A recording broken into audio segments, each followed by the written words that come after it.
Yo, it's been a popcorn.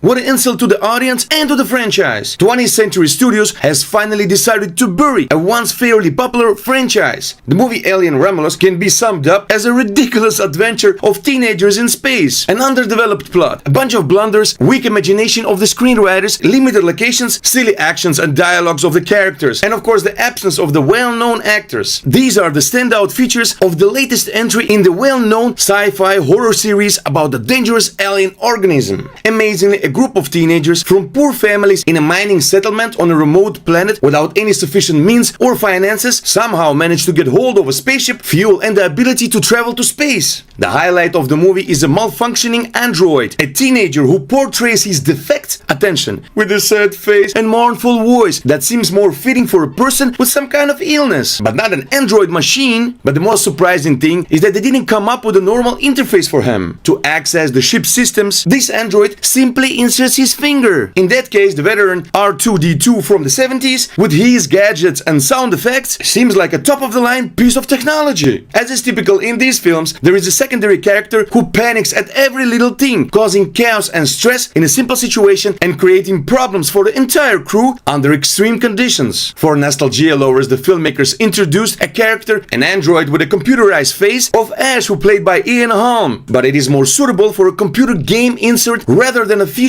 film. Overall, the new movie featuring the aggressive xenomorph leaves you more confused and questioning what the budget was spent on in this picture. Speaking of the script, it's so pieced together from the previous Alien movies that it feels like it was generated by AI. Guys, I'm not kidding. Anyone familiar with how AI works will know what I mean. The plot is full of holes like Swiss cheese and characters are not developed at all. They're just faceless dummies walking back and forth. You don't empathize with them because you don't know them. They're just shadows without history, without charisma, without a past and without a future. The only chance for any development was spat on several times with acid from some strange organ.